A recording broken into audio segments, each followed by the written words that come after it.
Welcome to my courtroom. Just kidding.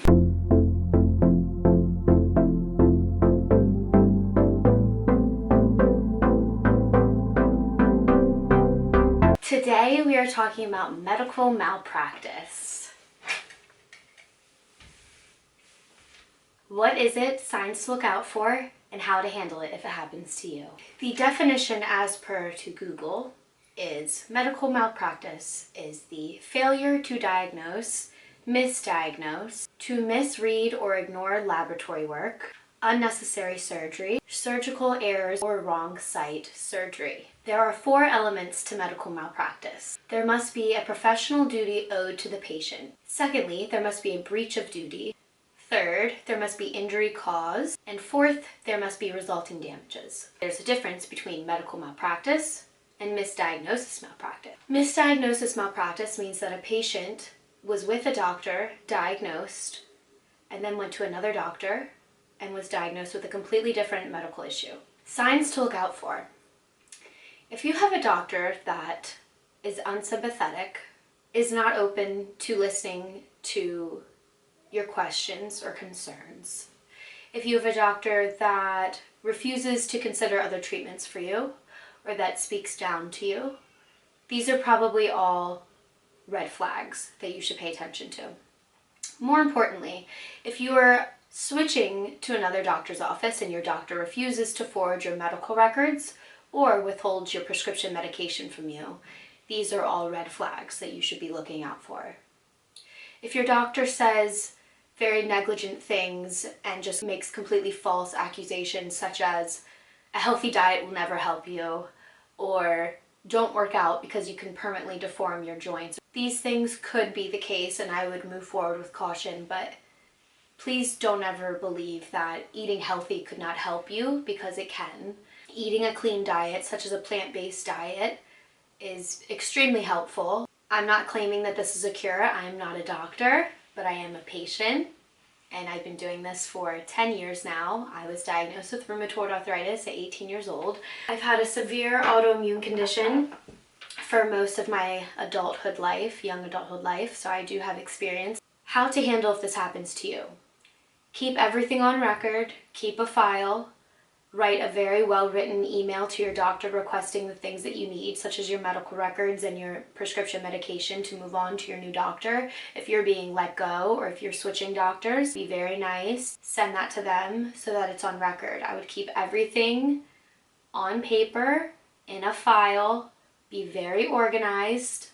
The only way that you're going to have a case is in a very severe situation. So if you are talking about actually seeking out a medical malpractice case, you have to suffer severe injuries. For an example, if you had a surgery that you were going in for and the doctor in the emergency room cut off the wrong leg, that would be medical malpractice due to negligence. Now, if you have a misdiagnosis case, misdiagnosis malpractice, you basically have to be on the verge of death. I think that it is very important to know the difference between medical malpractice, misdiagnosis malpractice. Know your rights. I did have to go to urgent care to get a prescription refilled because my doctor was no longer refilling my medication for me.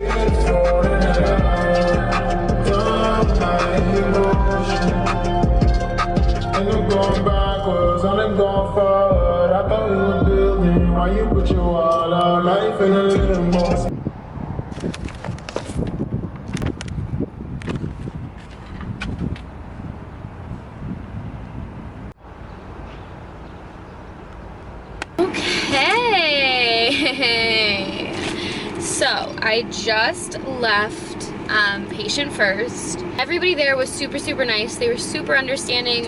It definitely took like a few hours to be seen and everything, but they were really helpful. They listened to me. They had total sympathy for me, and most importantly, they got me what I needed. And although it's not actually my prescription, because unfortunately my prescription is a specialty medicine, they were able to give me steroids. I hate steroids.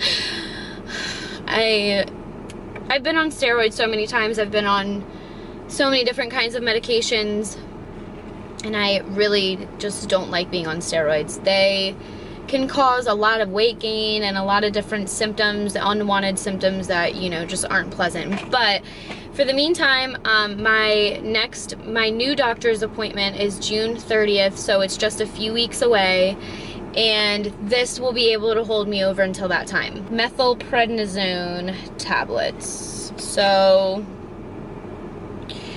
at least I have something, you know. And she was like, the doctor, she's like, man, I can't even believe that story. Like, she's like, that's like abandonment of a patient. And I'm like, yeah. She's like, oh, and that's, you know, all this stress is not gonna help your inflammation. I'm like, preach, sister. So I'm glad to have gotten this over with. I handled it right away. That way, now I only have 2 pills left of my Rinvoq, which is my specialty medication. This is the biologic. So, I mean, he literally left me out to dry. And I mean, just the way it went down is just wild. I'm gonna leave here and go get a massage. She's like, oh, that's a great idea. Because you know what? Self-care comes first. And I've got to take care of this vessel. And I'm just like, you know, I want to be on different medication. I want to be on a different treatment. I want the healthy stuff. I want, you know what I want. Like, I want the best. I want to be healed. I don't want to just be maintained or managed or misdiagnosed or mistreated. I want to be healed. And like, God forbid, if it's up to me to make it happen and pull all the strings, I will do it. Pray for me, because now I'm not gonna have my biologic in 2 days. I will be out of my medication and I will be then functioning on steroids until I see this new doctor that I believe is going to make all the difference and just be like the start of something new, you know? Positivity is key. Make that shit happen. Off to my massage.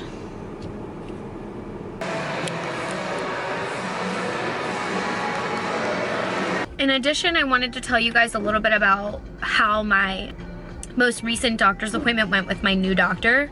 I am now seeing a hematologist/oncologist. A hematologist is a doctor that studies the blood, and an oncologist is essentially a doctor that specializes in cancer. My reason for going to this doctor was not because I ever thought that I had cancer, ever. Being diagnosed with rheumatoid arthritis is essentially like kind of being like told that you have cancer, because rheumatoid arthritis is not very far off, but I've never like looked at myself as somebody that had cancer. Now, the fact that I have been put on chemo drugs does make me feel more of like a cancer patient, and I have had that thought just based on that factor before, like of the fact that I was on a chemo drug, methotrexate, but I never actually like really looked at it that way. Something that's really crazy is that, you know, the departure between myself and my ex-rheumatologist's office that I was with for almost 10 years was not the best that it could have been. It was very, very sudden, it was very aggressive, and it was completely unexpected. So, yeah, to say it's been emotional is probably like very understated. It's been traumatic, to be honest. It's been like partially traumatic, because you don't really expect to have like a breakup with your doctor's office, especially when you've been with them for so long like I was. But with that being said, I am a very curious individual about my specific diagnosis. I'm a pretty happy-go-lucky person, so I don't look at myself as somebody that's sick and like think of myself as somebody that's so sick. But more recently, it's been pretty prevalent that that is the case, because like I've said in my previous videos, if you guys have seen them, I was extremely ill after going through labor and delivery both times after having both of my sons. So my condition has gotten significantly worse since I was originally diagnosed at 18 years old, and you know, it'll make you question, like, what's going on, why aren't the treatments that I'm on working, you know, and there's nothing wrong with that. So I want to make that very clear, that there's absolutely nothing wrong with questioning what's going on with you, especially if you're not getting better, if you are on a treatment, if you're taking your treatment every day like you're supposed to, if you're taking your treatment like you're supposed to, you should be getting better.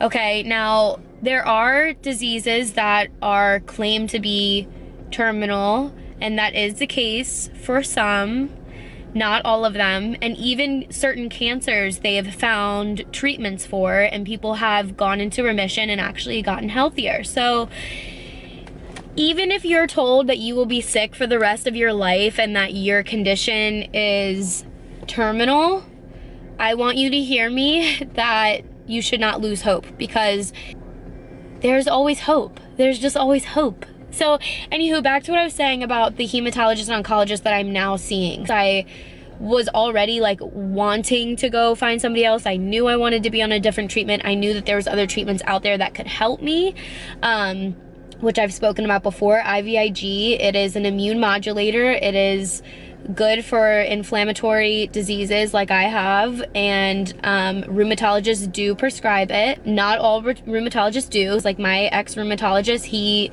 even if you brought it up, like he would get irritated and he didn't want to talk about it at all. Like it was just not even a topic of discussion. So I think that over the years, because of how curious I am, he just was sick of me, on top of me missing like an appointment, and like, you know, just for whatever reasons that he felt like he didn't want to see me anymore, he dropped me. So that's fine. I'm okay with that. This appointment that I had with my new doctor, it went amazing. When I walked in, I was just like in awe, because the entire office was gorgeous, like absolutely gorgeous. One of the nicest offices I've been in like ever. They had this huge infusion center, and when I saw the infusion center, like I just felt like, like the gates have been open, like this is where I need to be. I did speak to them. They do administer IVIG, and after speaking to the doctor, he told me, you know, straight up that he does not think that I have rheumatoid arthritis. He thinks that I have something else. He said that it doesn't make sense that I'm this young and this sick, and that, you know, he wants to basically check everything and kind of start from scratch and then go from there. So he's actually sending me into advanced radiology. I have to get a CAT scan this Saturday morning of my chest, my abdomen, and my pelvis to rule out possible lymphoma. Lymphoma is a type of cancer. It resonates in your lymphatic system, in your lymph nodes. It's really all over you. It can be in your chest, in your lungs, all over. And so lymphoma is something that can result from having an autoimmune disease, especially like rheumatoid arthritis. So if you are diagnosed with rheumatoid arthritis, especially if you're being treated with biologics, pharmaceutical drugs, you can end up